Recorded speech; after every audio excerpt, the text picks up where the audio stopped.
아멘. 기도합니다. 온 세상의 주인이신, 온 땅을 다스리시는 만군의 하나님 주님을 찬양합니다. 저희가 드리는 찬양을 받으시고 수고한 할렐루야 찬양대 위에 크신 은혜를 베풀어 주옵소서. 말씀 듣습니다. 온전히 진리의 영이신 성령께서만이 주장하여 주옵소서. 우리 주님 예수 그리스도의 이름으로 기도합니다. 아멘. 12월 첫날입니다. 우리 한번 옆에 있는 분들에게 힘내세요. 12월에도 주님께서 하십니다. 한번 인사하겠습니다. 힘내세요. 12월에도 주님께서 하십니다. 오늘 그 성도의 교제는 당신의 삶이 주님의 역사가 되기를 바랍니다. 여러분의 삶에 주님의 역사가 나타나기를 소망하면서 우리 옆에 있는 분들에게 힘을 주겠습니다. 인사합니다. 당신의 삶이 주님의 역사가 되기를 바랍니다. 여러분이 써 내려가는 하루하루가 주님께서 함께하는, 주님께서 역사하시는 하루가 되기를 원합니다. 지난 추수감사 주일 말씀을 여러분 기억하시는지 모르겠습니다. 우리가 순서에 따라서, 주보에 정해진 순서에 따라 말씀을 묵상하고 있는 중에 추수감사 주일 말씀은 고린도후서 9장 6절에서부터 15절까지의 말씀이었습니다. 그리고 오늘 우리에게 주어진 말씀이 고린도후서 9장 1절부터 7절입니다. 그래서 추수감사 주일 말씀과 오늘의 말씀이 겹치는 부분이 있습니다. 두 구절이 겹치는데 6절에 보면 이렇게 말씀합니다. 이것이 곧 적게 심는 자는 적게 거두고 많이 심는 자는 많이 거둔다 하는 말이로다. 그렇습니다. 당연합니다. 적게 심은 자가 적게 거두어야 되고 많이 심는 자가 많이 거두어야 합니다. 이것은 시대가 변해도 변하지 않는 진리입니다. 그리고 적게 심는 자가 적게 거두고 많이 심는 자가 많이 거두어야 살아계신 하나님께서 공의의 하나님이 되십니다. 그러니까 하나님의 공의는 적게 심는 자가 적게 거두게 하고 많이 심는 자가 많이 거두게 하는 것이 하나님의 의입니다. 자, 그러면 많이 심는 자가 누구인가? 우리가 이 많이 심는 자에 대해서 이해하기 위해서 한 가지 이야기를 끌어오려고 합니다. 그것이 가인과 아벨의 이야기입니다. 창세기 4장을 가서 볼까요? 창세기 4장 3절입니다.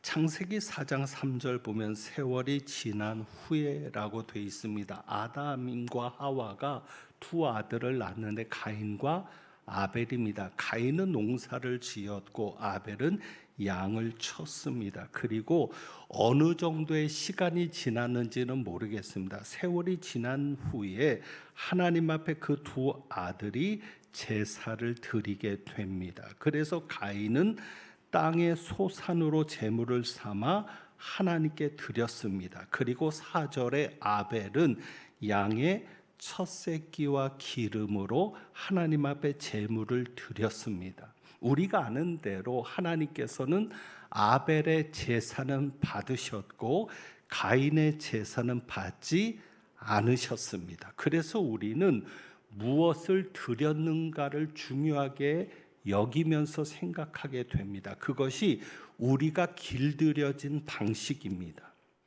그러니까 하나님께서 받으셨다 혹은 하나님께서 받지 않으셨다라고 할 때 우리는 그 이유를 재물에 집착을 하는 겁니다. 어떤 재물을 드렸냐, 그리고 어느 정도의 재물을 드렸는가. 그래서 우리는 재물에 집착해서 이 사건을 들여다보게 되죠.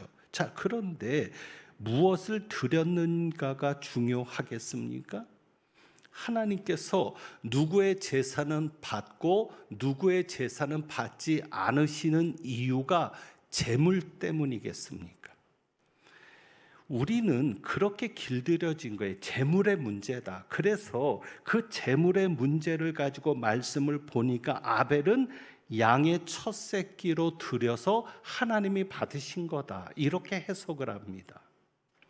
왜요? 양의 첫 새끼를 잡을 때 무엇이 흘려지죠? 피가 흘려지죠. 그래서 제물을 드릴 때 피와 함께 드려진 제사였기 때문에 하나님께서 받으신 거다. 그래서 제물을 가지고 해석을 해 들어가는 거죠.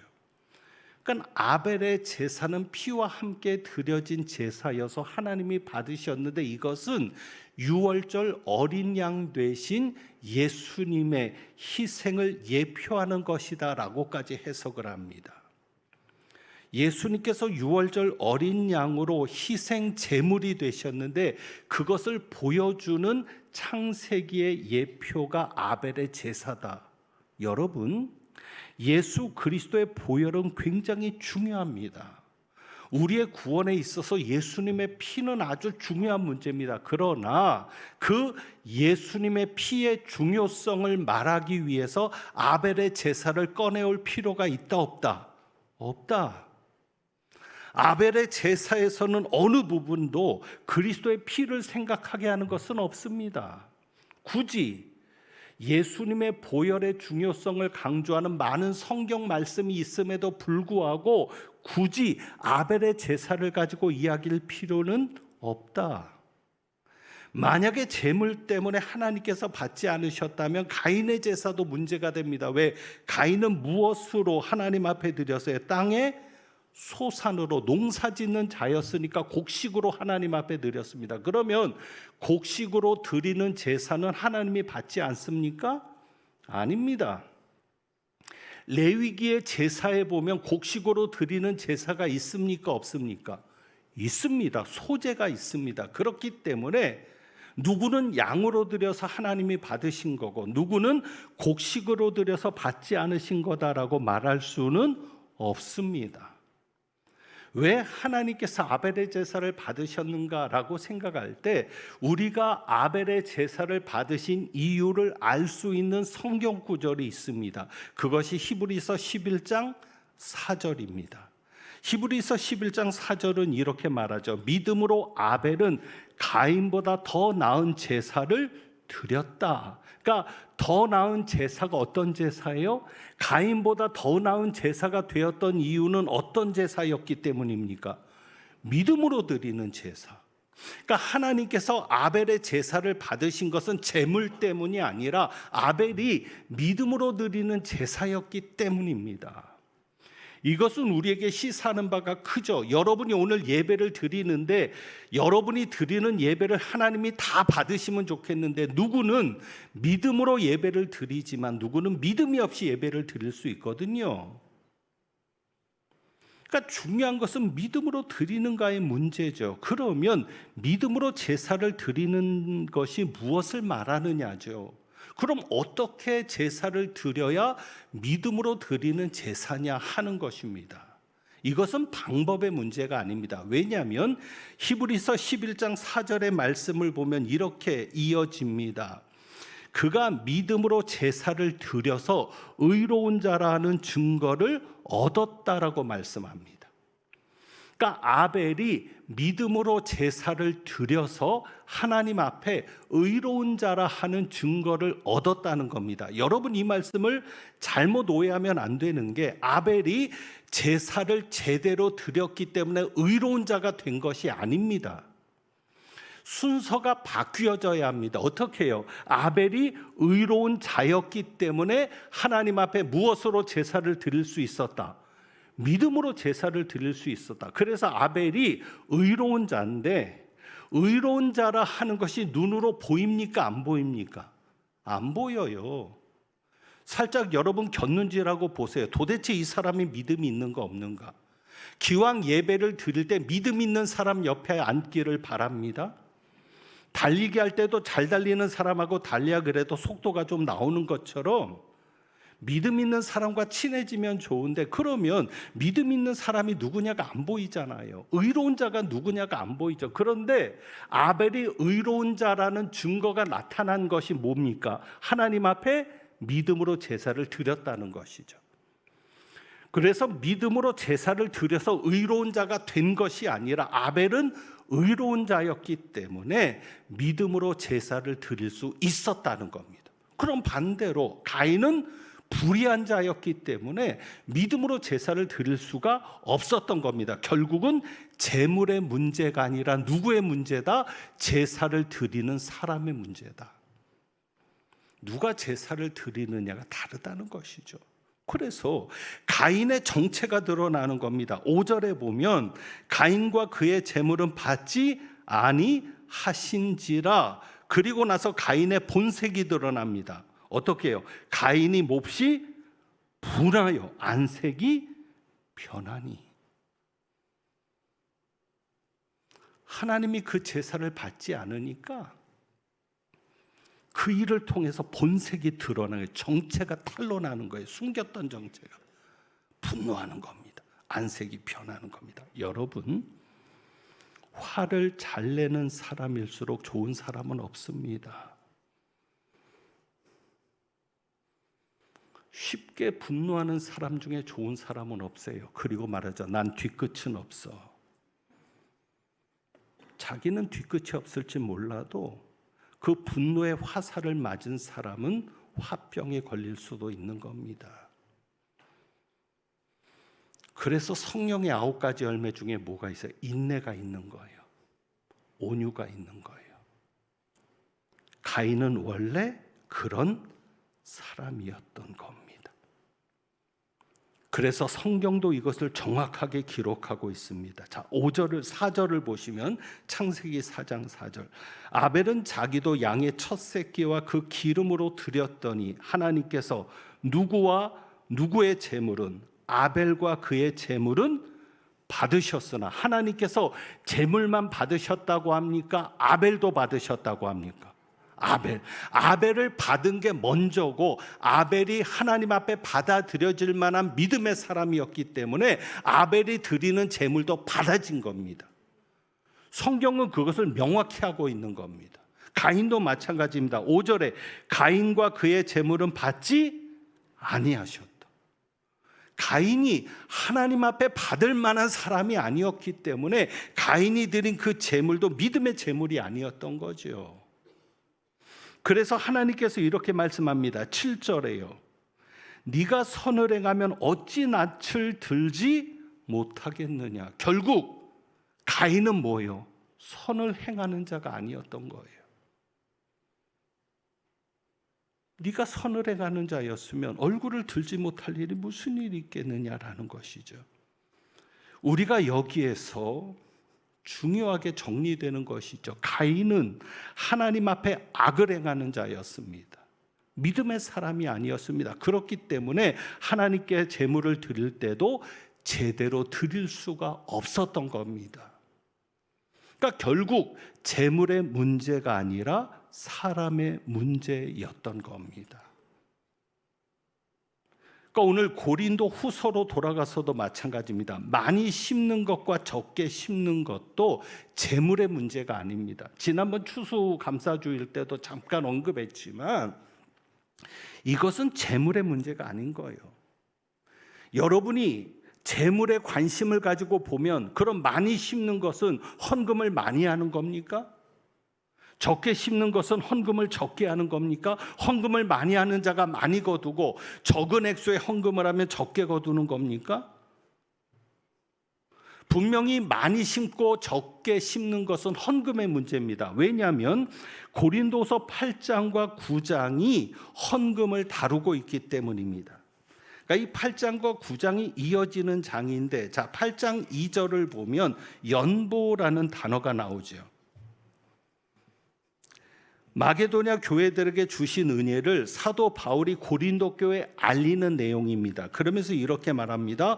환난의 많은 시련 가운데서 그들의 넘치는 기쁨과 극심한 가난이 그들의 풍성한 연보를 넘치도록 하게 하였느니라. 그러니까 마게도냐 교회 교인들은 환난의 많은 시련 가운데 있습니다. 그런데 믿음이 있어요. 왜?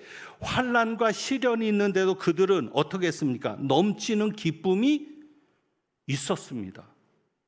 환난 가운데, 시련 가운데 넘치는 기쁨이 있다는 게 믿음 아닙니까?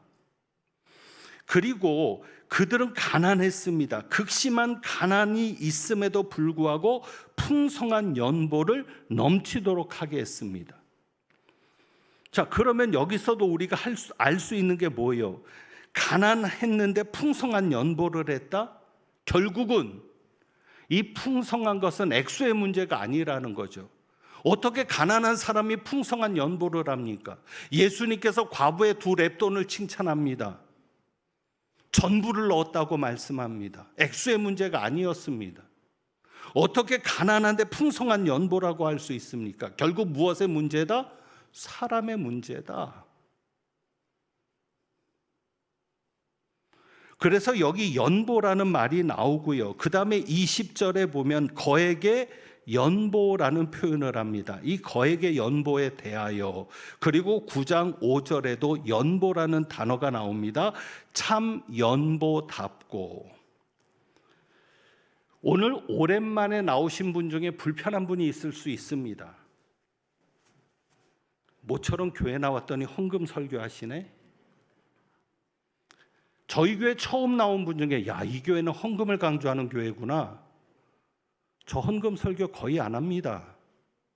오늘 본문이 주어져서 말씀을 전하는 것인데 사도 바울은 2장에 걸쳐서 8장과 9장에 걸쳐서 연보에 관한 이야기를 하고 있어요. 이 연보, 또 어떤 본문에서는 헌금 이렇게 되어 있는 본문도 있는데 결국 헌금에 관한 주제인 거죠. 이 본문이. 그러니까 많이 심는 것은 어떻게 보면 헌금을 많이 하는 것으로 이해할 수 있고 적게 심는 것은 헌금을 적게 하는 것으로 받아들일 수 있죠. 왜? 헌금이 주제가 되니까. 그런데 여기에서 이것이 단순히 헌금의 문제가 아닌 것이, 자, 그런데 1절을 보시면 9장 1절 사도 바울이 이렇게 표현을 합니다. 헌금에 대해서 이야기할 때 이런 표현을 씁니다. 성도를 섬기는 일에 대하여는 내가 너희에게 쓸 필요가 없나니. 그러니까 헌금이라는 말, 연보라는 말을 뭐로 바꾸고 있어요? 성도를 섬기는 일. 자, 그런데 여러분이 아셔야 될 게 뭐냐면 연보라고 번역된 이 단어가 성경에는 없어요. 우리가 생각하는 연보, 지금은 헌금이라고 말하죠. 옛날엔 연보라고 했습니다. 성경에 있는 용어 그대로. 실제로 연보라는 단어가 더 많이 나오죠. 헌금이라는 단어보다. 헌금이라는 말은 신약에 2번밖에 안 나와요. 그런데 이 연보라고 번역된 이 말이 성경에는 헌금을 얘기하는 게 아니에요. 여러분이 보시면 8장 2절에 연보라는 단어가 있는데 이 연보라는 단어는 관대함을 말합니다. 관대함. 관대함을 우리나라 말로 번역할 때 연보로 번역한 겁니다. 그러니까 결국 헌금을 한다는 것은 관대함이 있어야 한다는 것이죠. 그리고 8장 20절에 이 헌금은 크다, 부유하다라는 말입니다. 그러니까 여기 거액의 헌금 그랬으니까 액수를 말하는 게 아니라 부유하기 때문에, 큰 들여짐 때문에 거액의 헌금이라고, 거액의 연보라고 표현한 것이지 헌금이라는 단어가 있는 게 아니에요. 그리고 9장 5절도 마찬가지입니다. 여기 9장 5절의 연보라는 것은 율로기아, 이제 뒤에서도 나오지만 축복이라는 단어거든요. 그러니까 우리나라 말로 연보라고 번역했지만 실제로는 헌금이라는 단어를 쓴 게 아니에요. 그런데 왜 그렇게 되었느냐? 9장 1절에 이 연보가 뭐예요? 사도 바울이 말할 때 이 연보가 뭐죠? 성도를 섬기는 일이라는 거죠.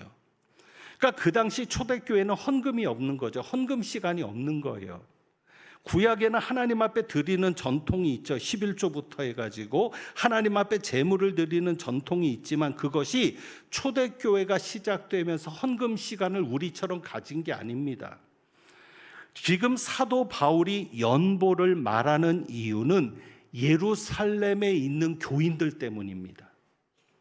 예루살렘에 있는 교인들이 지금 가난으로 인해서 극심한 고통을 겪고 있거든요. 그래서 사도 바울이 헌금을 모으는 겁니다. 어찌 보면 일시적으로 작정한 작정헌금일 수도 있다고 생각이 되죠. 그러면서 연보라는 표현을 쓰는 겁니다. 예루살렘 교회가 심한 기근을 겪고 있습니다. 예루살렘에 심한 기근이 있어서 그렇잖아도 교인들의 삶이 어려운데 게다가 교인들은 핍박을 받습니다. 유대교에 의해서 핍박을 받으니까 공동체 생활 속에서 따돌림을 당하면 어려울 수밖에 없는 거예요. 그러니까 교회가 그들을 책임질 수밖에 없는 상황인데 문제는 교회가 어렵거든요. 그러니까 사도 바울이 고린도 교회에 먼저 헌금을 모으자고 한 겁니다. 그래서 고린도 교회가 이 일을 시작한 거죠. 그래서 거기 보면 2절에 보면 아가에서는 1년 전부터 준비하였다는 것을 자랑했다. 그러니까 사도 바울이 마게도냐 교회에 와서, 마게도냐는 그리스 헬라 지역입니다. 북쪽을 말하는데 대표적으로 세 교회가 있습니다. 빌립보 교회, 데살로니가 교회, 베레아 교회. 이 마게도냐에 있는 교인들에게 고린도 교회를 자랑한 거예요. 고린도 교회가 예루살렘의 가난한 교인들을 돕기 위해서 이렇게 헌금을 모으고 있다. 그러고 자랑하니까 마게도냐 교인들이 자극을 받은 거예요. 그래서 자기들이 지금 심한 환난이 있고 극심한 가난이 있음에도 기쁨으로 모았던 거죠. 그런데 반전이 일어난 것은 뭐냐면 마게도냐 교인들은 헌금을 다 모아서 예루살렘으로 보냈는데 문제는 먼저 시작한 고린도 교회가 지지부진한 거예요. 그래서 사도 바울이 마게도냐 교회 얘기를 하면서 고린도 교회에 헌금을 마무리할 것을 요청하는 내용이 8장과 9장입니다. 그러니까 이때 연보는, 이때 헌금은 지금 우리처럼 매 주일마다 모여서 드리는 헌금이 아니라 가난한 교회, 가난한 성도들을 돕기 위한 헌금이었죠. 그러니까 여기에 우리의 딜레마가 있는 겁니다. 왜? 지금의 헌금으로 우리는 가난한 성도들을 돕지만 이 헌금을 전부, 사도 바울이 그랬던 것처럼 이 헌금을 전부 가난한 교회, 가난한 성도들 돕는 데 쓰지는 않거든요. 우리는 조직된 교회, 건물도 세워지고 규모도 있다 보니까 운영하는 데 경비가 들어갑니다. 이 모든 경비들이 여러분의 헌금으로 쓰여지고 있는 거죠. 그러면 어떻게 헌금을 이렇게 교회를 운영하는 데 쓸 수 있느냐? 그러면 여러분, 좀만 더 시각을 넓게 보면 교회를 운영하는 데 사용되어지는 헌금도 사도 바울이 말하는 것처럼 성도를 섬기는 헌금이 될 수 있다, 없다? 있다. 사도 바울이 성도를 섬기는 일이라고 헌금을 표현하고 있습니다. 그리고 그 다음에 4절에도 보면 8장 4절에도 이렇게 표현하죠. 이 은혜와 성도 섬기는 일에 참여함에 대하여, 성도 섬기는 일에 참여하는 게 뭐예요? 헌금에 동참하는 거죠. 사도 바울이 말하는 이 성도를 섬기는 것이 헌금이라고 하면 이 헌금이 오늘 여러분이 드리는 헌금도 성도를 섬기는 일이 되는 겁니다. 저는 여러분이 드리는 헌금으로 먹고 삽니다.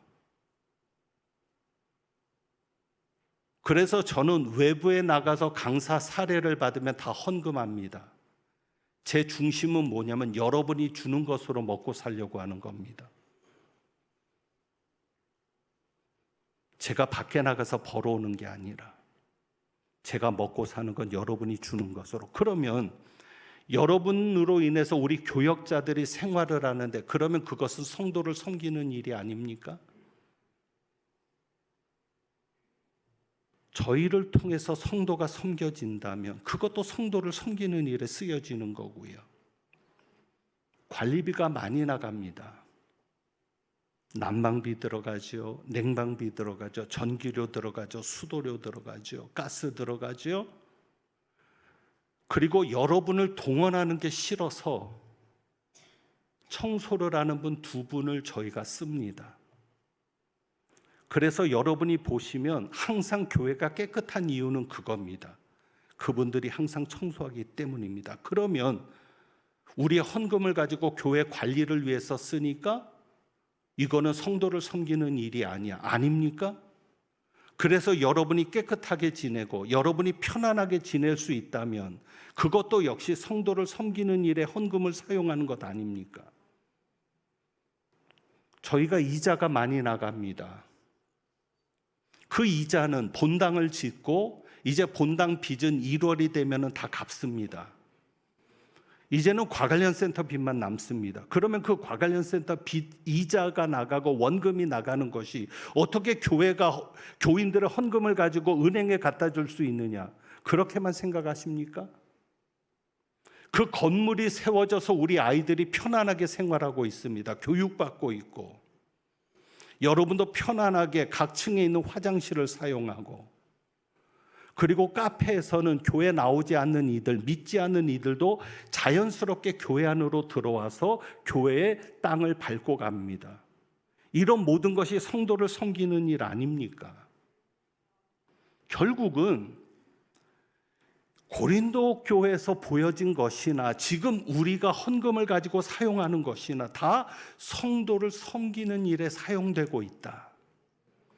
그래서 많이 심는 것과 적게 심는 것도 그 정신을 가지고 볼 때 많이 심고 적게 심고는 무엇의 문제라는 거예요? 양의 문제가 아니라 무엇의 문제이다? 자세 문제이다. 결국 믿음으로 드리느냐, 어떤 자세로 하나님 앞에 헌금을 하느냐, 그 자세 문제라는 것을 오늘 하나님께서는 우리에게 가르쳐주고 계시는 거죠. 결국 가인과 아벨도 자세 문제입니다. 여러분이 창세기를 자세히 보시면 참 재미있게 기록하고 있습니다. 가인이 제물을 드릴 땐 이렇게 이야기합니다. 가인은 농사짓는 자인데 땅의 소산으로 제물을 삼아 하나님께 드렸다. 가인이 하나님 앞에 제물을 드릴 때는 구별이 없습니다. 그냥 땅의 소산입니다. 어찌 보면 여러분이 그냥 주머니를 뒤져서 손에 잡히는 대로 헌금을 하는 것과 같은, 그러니까 내 주머니 속에서 이것은 헌금, 이것은 헌금이 아닌 내가 쓸 돈, 오른쪽 주머니는 헌금, 왼쪽 주머니는 용돈, 이렇게 구분하는 것이 아닌 그냥 손에 잡히는 대로 드리는 것 같은 것이 가인의 모습이라면 아벨은 어땠어요? 이렇게 기록합니다. 양의 새끼가 아니라 무엇이요? 양의 첫 새끼와 그 기름으로 구별됐죠. 자세가 벌써 다르죠. 양이 새끼를 낳을 때 첫 새끼 얼마나 중요합니까? 아, 이제는 열매를 거둘 수 있게 됐구나. 이제는 새끼를 볼 수 있게 됐구나. 얼마나 중요한 거예요? 얼마나 좋은 거예요? 그런데 첫 새끼를 받자마자 이것은 하나님 앞에 드려야지. 자세가 다르잖아요. 결국은 재물의 문제가 아니라 자세의 문제고요. 그 자세는 내가 하나님 앞에 어떤 사람으로 살아가느냐, 내가 하나님 앞에 믿음으로 살아가는 사람은 믿음의 자세가 나오는 것이죠. 그래서 사도 바울은 이런 자세를 강조합니다. 자, 6절을 보시면 6절,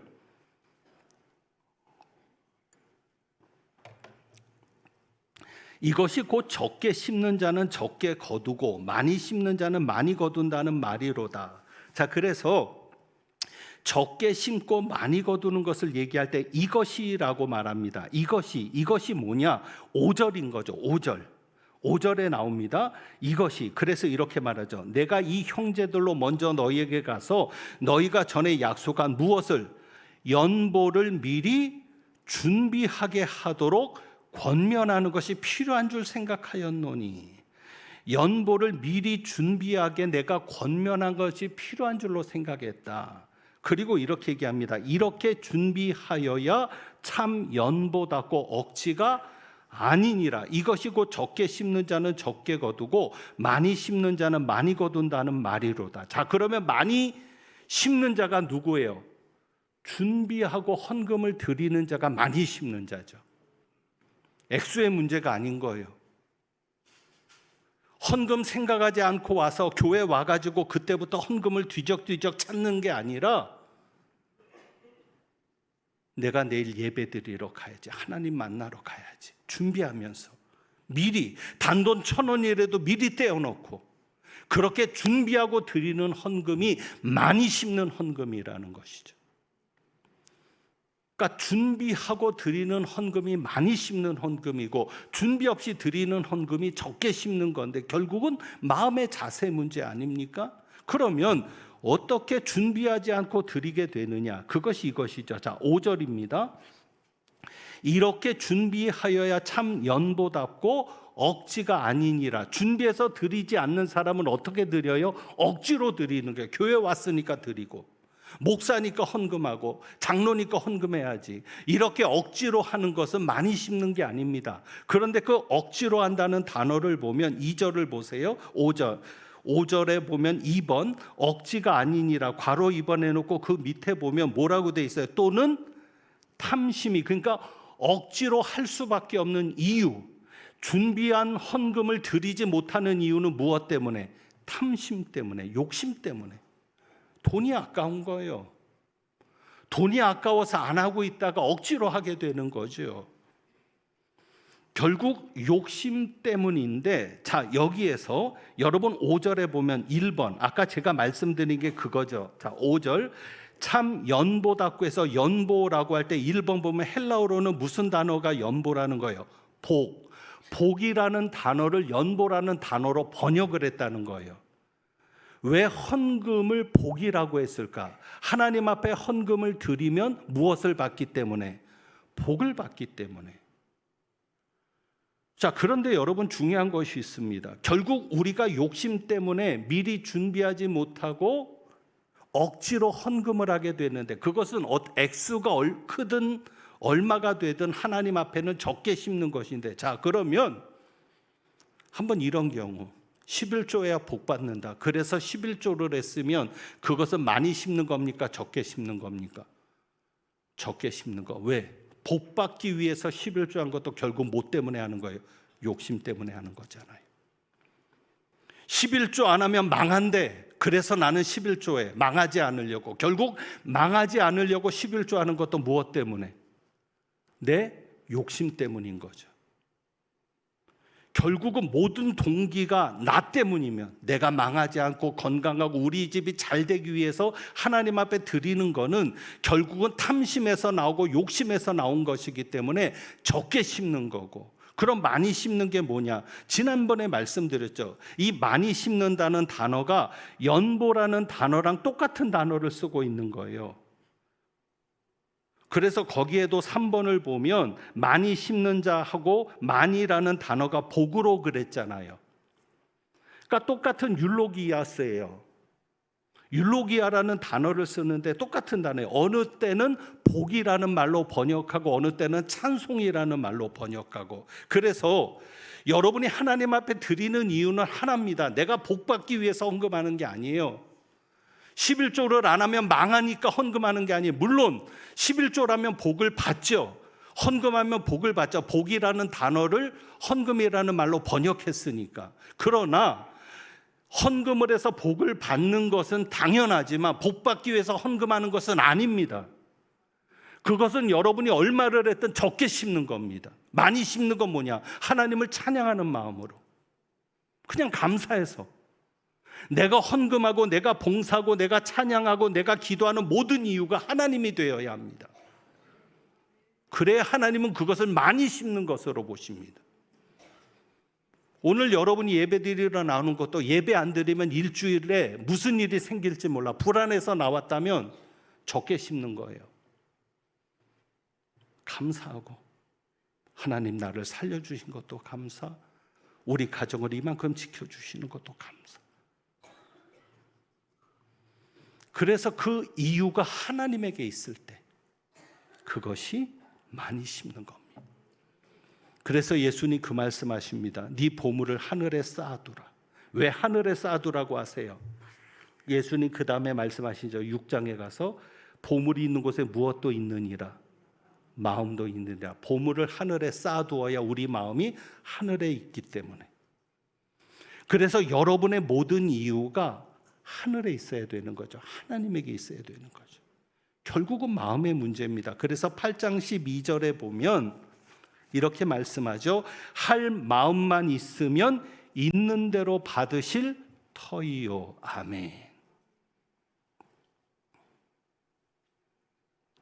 여러분의 마음을 늘 살펴보시고 그 모든 이유가 하나님에게 있기를 원합니다. 어제 은혜 가운데 2025년을 준비하는 당회를 잘 마쳤습니다.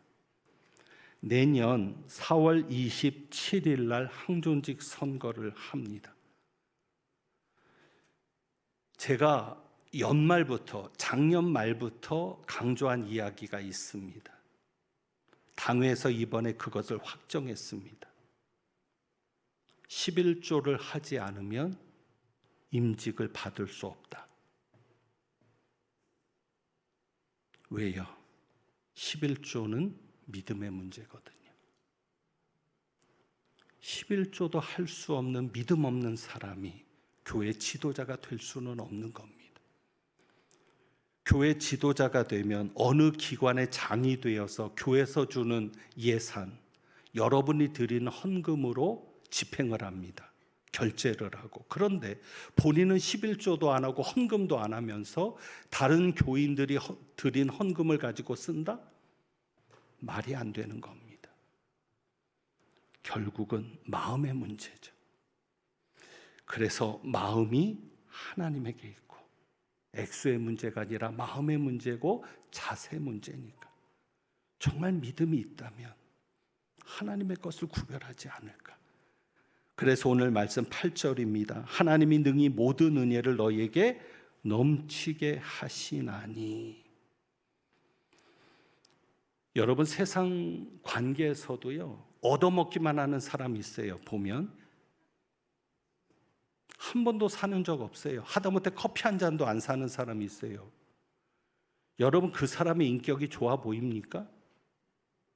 사람과의 관계에서도 그런데 하물며 하나님 앞에 여러분의 마음을 하나님께로 두시고 정말 여러분의 자세가 하나님 앞에 받아들여지는 그런 사람이 되셔서 오늘 말씀처럼 하나님이 능히 모든 은혜를 너에게 넘치게 하신다. 여러분에게 하나님의 은혜가 넘치는 역사가 있기를 주님의 이름으로 축원합니다. 그래서 오늘 우리가 이 찬양을 드려보는데 오늘 대림절 첫째 주일이죠. 예수님께서 이 땅에 오신 것은 누구보다도 큰 내려놓음이셨습니다. 우리도 내려놓을 수 있기를 원해서 이 찬양을 드리는데 결국 나를 내려놓는 것 중에 하나도 헌금이겠죠. 내가 헌금을 할 수 없다는 것. 그래서 여기에 보면 인색함으로나 억지로 하지 말지니라고 말씀하는데 하나님은 즐겨내는 자를 사랑하신다고 7절에 말씀하시는데 결국 나를 내려놓은 사람은 하나님 앞에 기쁨으로 드릴 수 있을 겁니다.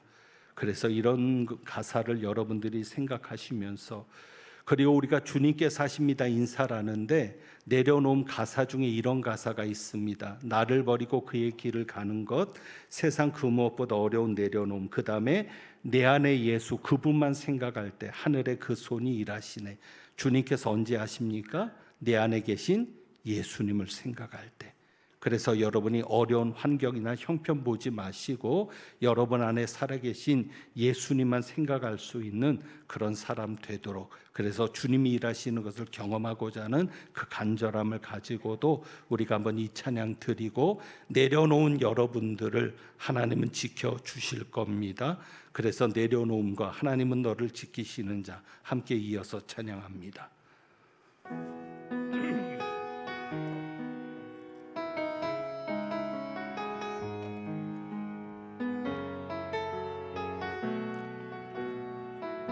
나를 버리고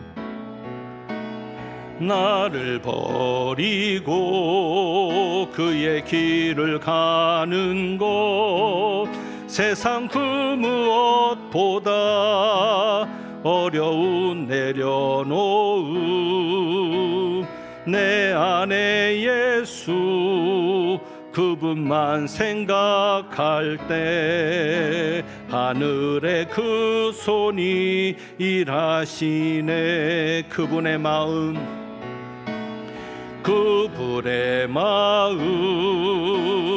그분의 시선 그분의 원하심을 내 마음에 두는 것 십자가 그 길 그곳에 나설 때에 주님 나를 통해 일하시네. 그 사랑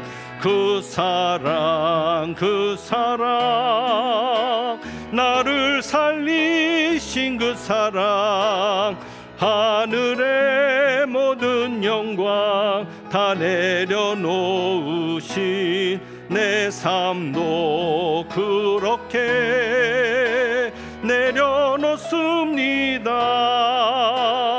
주님 기뻐하시는 그 길 가렵니다. 나를 향한 그 사랑 온 땅을 덮고 나를 주님의 길로 인도해 주시네. 그 사랑 나를 살리신 그 사랑 하늘의 모든 영광 다 내려놓으신 내 삶도 그렇게 내려놓습니다. 주님 기뻐하시는 그 길 가려 주님 기뻐하시는 그 길 가렵니다. 하나님은 너를 지키시는 자 너의 우편에 그늘 되시니 낮의 해와 밤의 달도 너를 해치 못하리. 하나님은 너를 지키시는 자 너의 환난을 면케하시니 그가 너를 지키시리라. 너의 출입을 지키시리라. 아멘. 눈을 들어 산을 보아라. 너의 도움 어디서 오나. 천지 지으신 너를 만드신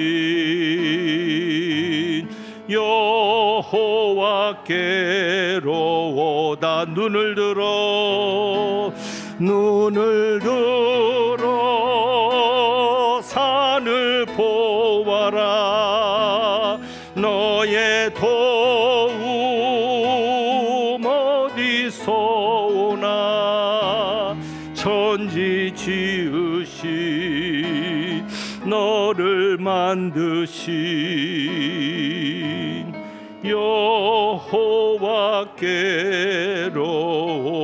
여호와께로다. 기도합니다. 하나님 아버지, 주님이 기뻐하시는 그 길 가기 원합니다.